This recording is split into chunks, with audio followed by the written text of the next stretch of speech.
On this week's Cars.com's On the Road, the Fiat returns to America and we have the inside scoop.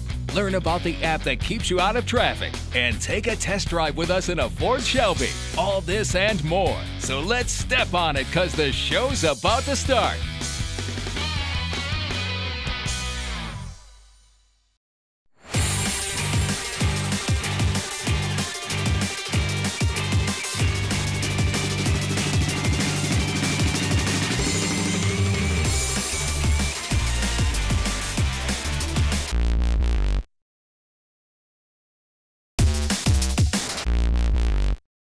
Hi, I'm Patrick Olson.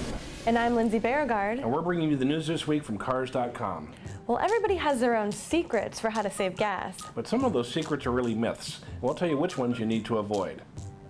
Myth number 1, it's better to fill up in the morning or at night because you'll get more fuel. Why would someone do this? The thinking is when the fuel is cooler, it's denser. A denser fuel will pack more energy in the same amount of space, so you get more bang for your buck. While density may change with temperature, underground storage tanks sit 15 to 20 feet below the surface, so the fuel stays at around 55 degrees Fahrenheit. Myth number 2, it's okay to top off your gas tank after the nozzle automatically shuts off. Those few extra pumps after the nozzle automatically shuts off aren't worth the trouble, especially when you consider that the fuel may just be headed into the station's storage tanks, according to the EPA. You may also hurt your car's evaporative control system that prevents fuel vapors from escaping into the atmosphere. Check for other myths on kickingtires.com. What do you do when you can't work because of labor struggles? Well, if you're the NFL's Rookie of the Year, you star in Chrysler's latest commercial. The spot, starring Ndamukong Suh, has a similar vibe to the Chrysler 200 commercial that Eminem made famous during the last Super Bowl, but it obviously doesn't have a soundtrack of the rapper's music in it. Suh is shown in the video driving a 300 through his hometown of Portland, Oregon, shrouded in rain and gloom. The Detroit Lions star is clearly the pitchman, without saying a word, because of the team he plays for, or will play for when the NFL decides to start up again. The tornadoes that ravaged the South devastated families, houses, towns, and cities. Pickup trucks are some of the best tools to help those communities rebuild. We went to Alabama and took a first-time look at how pickup trucks are being used as tools of hope and redemption. Near Birmingham, Alabama, pickups of every size and sort dot the landscape. Convoys of utility trucks line the highways and byways as workers toil around the clock to restore some semblance of normalcy within the wide swath of destruction left by the violent twisters, whose winds topped 200 miles per hour. This was the deadliest twister outbreak since the Great Depression. Speaking of disasters, as the flooding along the Mississippi River continues, it's important to know how to check that used car you're considering to see whether or not it has flood damage. Cars that have been underwater can face serious mechanical or electrical problems down the line. Water could destroy vital computer, electronic seat, window, and ignition switch controls, the seatbelt pretensioners, and electronics involved with the airbags. Here are some things to look for. Inspect the interior. Check storage areas, dashboard, and underneath the seats for signs of sand, mud, moisture, or rust. Check for frayed or cracked wires underneath the dashboard and make sure all the gauges work. Test electrical components to make sure they all work. Test the heater and air conditioner. And always have the car you're thinking about buying inspected by a mechanic you trust. Hi, I'm Joe Weisenfelder with Cars.com. What we have here is the less Mini. It's the Cooper Countryman, small crossover, but they call everything the Cooper. The Cooper Coupe, the Cooper Clubman, which is like an extended version, and the Cooper Countryman here. Let's just call it the Countryman, shall we? It's enough larger than regular Mini cars that most people recognize it's something different. But it is tall, and it's what you might consider a subcompact crossover. It's not quite as big as the more common crossover. It does come with all-wheel drive, though this one is front-wheel drive in the S trim level. Now, it's similar to the Mini cars. The front seat's pretty big. I would like a little bit more thigh support from the driver's seat, though, and unfortunately, when I try and raise it, to compensate for that, I end up looking straight at the rear view mirror. It actually blocks my view, not what I would have expected in a taller Mini. People who think that Mini is just a style statement don't know what they're missing. The cars have been a blast to drive. The Countryman here, similar story, but it has pros and cons. The brakes are still great. Now, originally, I tested and reviewed this car in Austin, Texas, where the roads were really good. I found the ride quality to be pretty good in the regular and the S trim levels. Here in Chicago, I have to say, on our rough, rutted roads, The ride quality is pretty punishing in this S trim level that we're driving here. So that's something you're going to want to keep in mind where you live, which one you're going to buy. Now in terms of handling, also good for what it is, but maybe not as good as we had expected. You feel the higher center of gravity, and there's a lot of torque steer when you stand on the pedal, especially with the S trim level and the turbocharged engine. It tugs on the steering wheel a bit more than it does even in the cars. Now in terms of power, for a 1.6 liter four-cylinder, the power is actually pretty good. In the regular version, you get 0 to 60 in about 10 seconds with the manual transmission and 11 seconds with the automatic. They're both 6 speeds. Now in the S trim level, which is turbocharged, you get by in about 7 seconds in the manual and 7.4 seconds in the automatic. With all-wheel drive, it only adds a few tenths of a second. Pretty good. And all of these versions get highway mileage over 30 miles per gallon, which is quite good even for a small crossover. Now in terms of cargo, even though the floor here is not quite as long as it is maybe in the Clubman, you can still fit some suitcases behind the back seats. And it's also nice to be able to slide the back seat forward as well as fold it down. A lot of versatility there. Now in terms of absolute volume, you got more here than you'll get in the Nissan Juke, which is a competitor, not quite as much as you'll find in the new Mitsubishi Outlander Sport. Now Mini has been a beloved brand in this country for more than 10 years, and that's partly because of their unique style, and it's partly because of the driving experience. I suspect people that always wanted a Mini but couldn't fit into a smaller version will be happy to buy this one. In terms of the driving experience, I don't think that's going to be quite as much of a draw.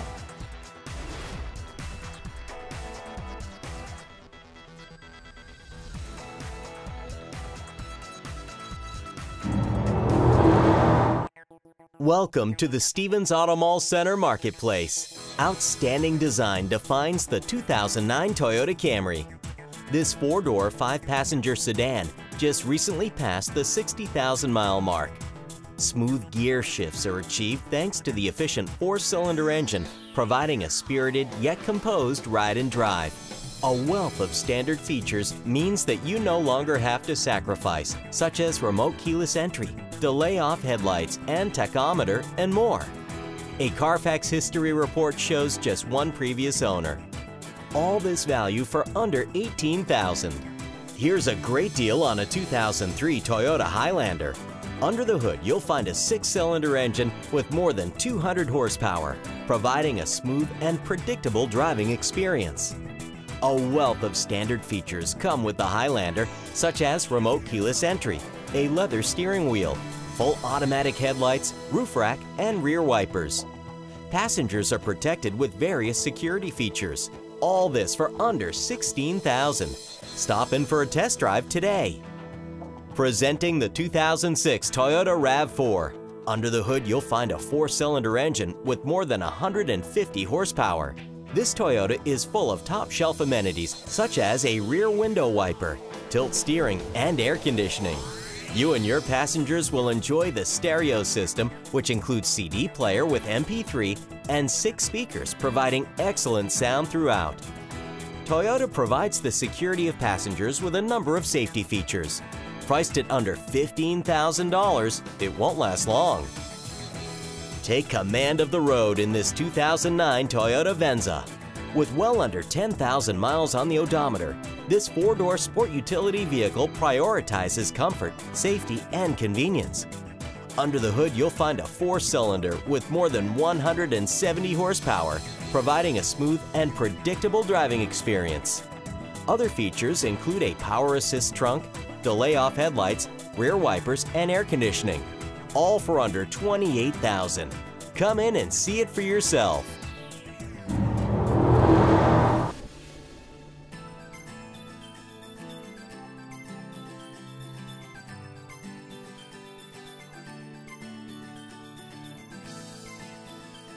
Used parts can be an economical alternative to new parts. In fact, if your car's old enough, a used part may be your only option. Just make sure you get a good quality part with a warranty, and be sure to check whether or not labor is covered too if something should go wrong.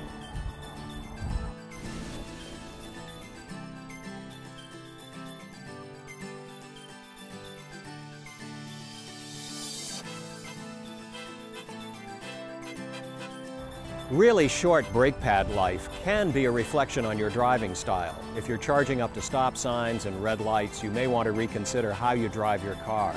However, short brake pad life can also be the result of the improper pads being installed or a problem in the braking system. If your driving style checks out, you want the rest of the vehicle's braking system checked.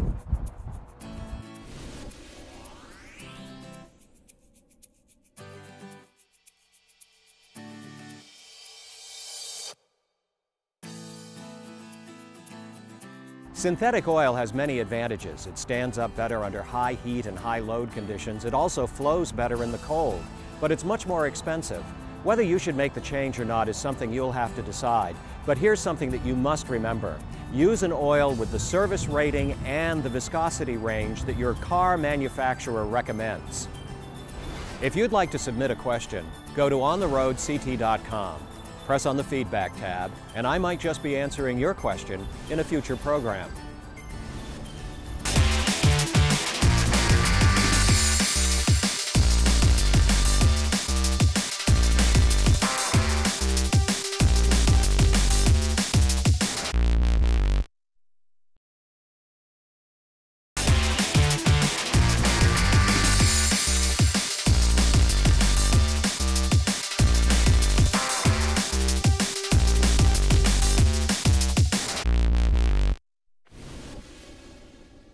Here we have the Fiat 500 from 1970, and over here we have the new Fiat 500 coming to the United States for 2012. Let's find out more.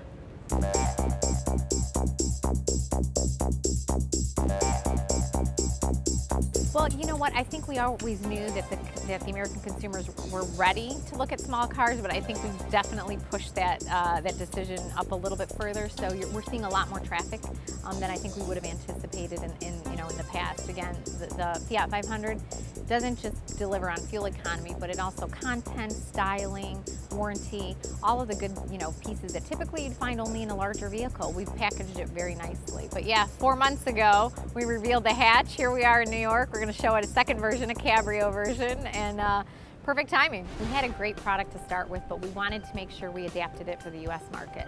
Our biggest change was the 6-speed automatic transmission. They don't even have an automatic transmission in Europe, and we know American buyers, especially in traffic, really like to have their automatic. So that was one of the biggest changes that we made. We also upgraded all of the heating and cooling systems because of the extreme temperatures that we have, again, here in the United States that they don't suffer from in Europe.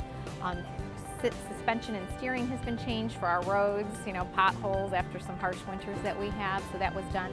And then just ergonomically, we wanted to make sure that the cabin was really comfortable for the Americans. Little wider seats for the longer distances that they drive, cup holders of course, armrest, because when you're driving an automatic you need to have somewhere to put that arm that you're not using to shift. So just little details to ensure that we had really thought about the consumer before we brought the product over. It's been great, not only from the dealer perspective, who they're so excited to have the brand, but from our customer base. Just nothing but positive feedback. They're very excited to have a fun Italian car back in the States. As I mentioned, we're revealing the Cabrio today here in New York. It'll be our second model. We're continuing to grow our dealer network throughout the country, and we're just going to keep having some fun.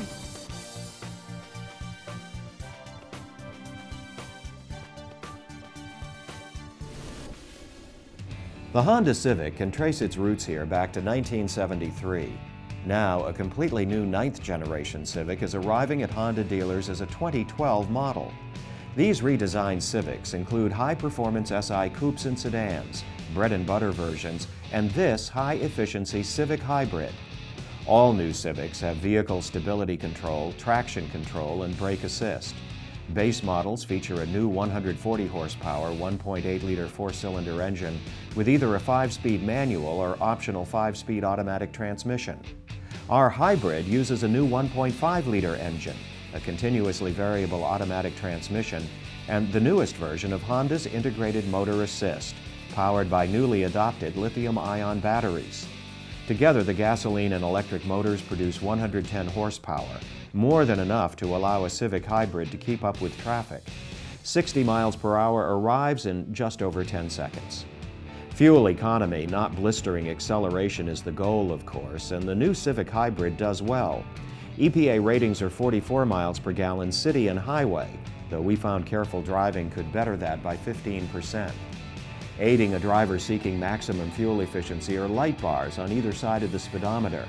These glow green when a driver is being efficient, but turn deep blue when the driver has a heavy foot. The Civic Hybrid always uses the gasoline engine pulling away from a stop, though once up to speed, the vehicle can use either the gasoline engine or the electric motor alone.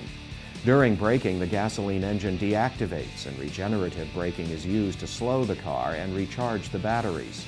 When stopped, the engine shuts down, restarting with a mild shudder once the brake is released.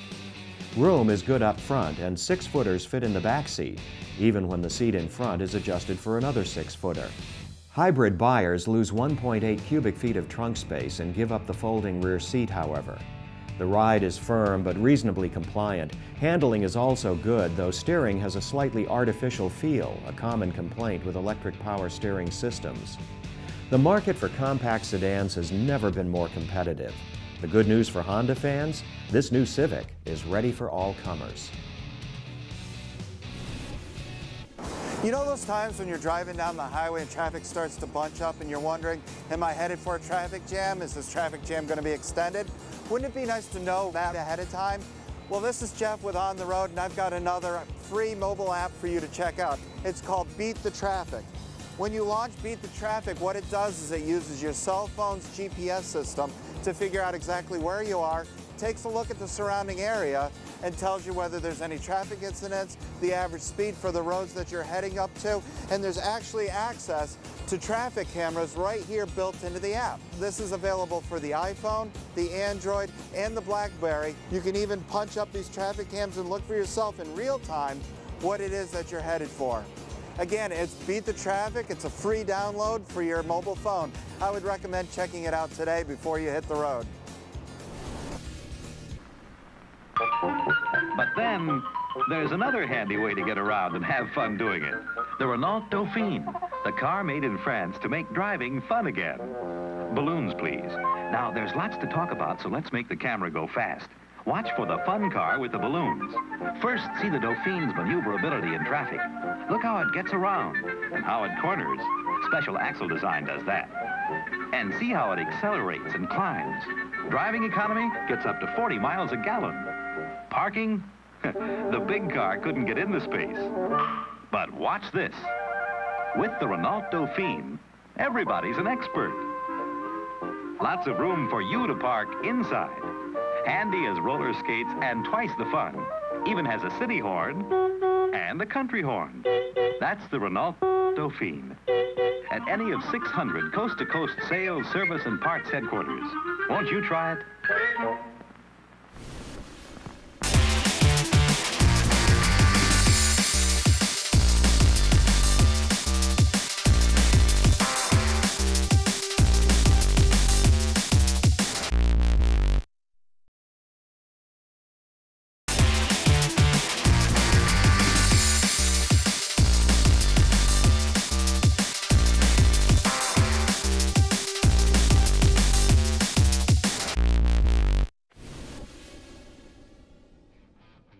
Hi, this is Joe Brusick from Cars.com. We're here with the 2011 Shelby GT500. Now, if you're just looking at the specs, you'll see that there's 10 more horsepower than the 2010. But by taking out weight, they've affected a lot of the driving dynamics, which make a huge difference, including better fuel economy and better performance all the way around. So the majority of weight savings comes under the hood, where they switched to an aluminum block instead of the cast iron from 2010. Now that saves about 100 pounds, and it helps fuel economy as well. There is no longer a gas guzzler tax on this car for 2011.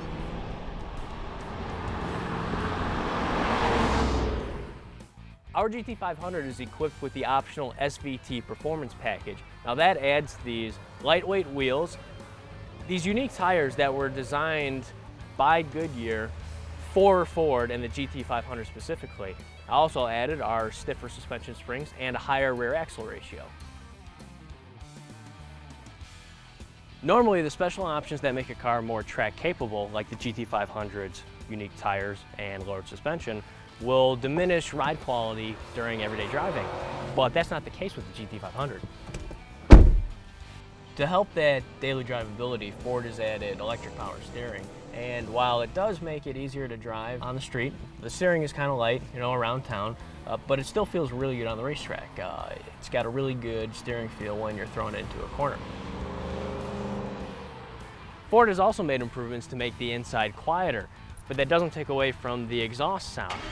And that exhaust is new for 2011. It's 2 3/4 inches wide and adds 10 horsepower to make a total 550 horsepower for 2011. Even with the 2011's track-capable performance, pin your back to the seat, 550 horsepower, the car is still completely drivable and enjoyable just going to the grocery store and back.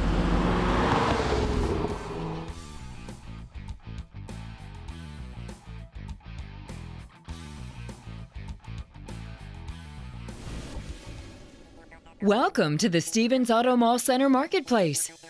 Here's a great deal on a 2008 Toyota Avalon. With fewer than 25,000 miles on the odometer, this four-door sedan prioritizes comfort and convenience. A 3.5-liter V6 engine pairs with a sophisticated 6-speed automatic transmission. Top features include rain-sensing wipers, power front seats, and more. A power moonroof provides an infusion of fresh air. Airbags combined with standard stability control provide safety. Priced under $27,000, you'll want to come in and take it for a test drive.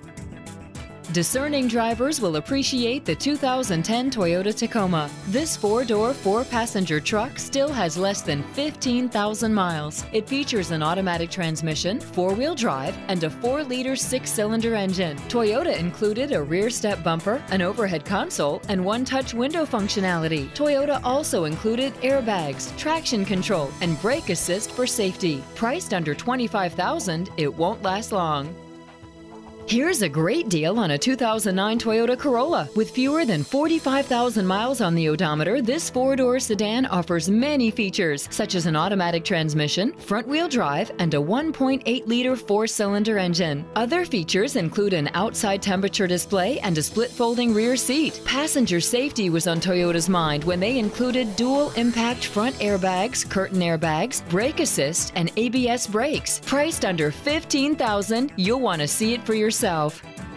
Presenting the 2005 Toyota Camry Solara. This two-door passenger convertible is still under $75,000 on the odometer. Toyota kept road handling and sportiness at the top of its priority list. It features an automatic transmission, front-wheel drive, and a 3.3-liter 6-cylinder engine. You can enjoy heated seats, delay-off headlights, and trip computer. All this value can be yours at under $17,000.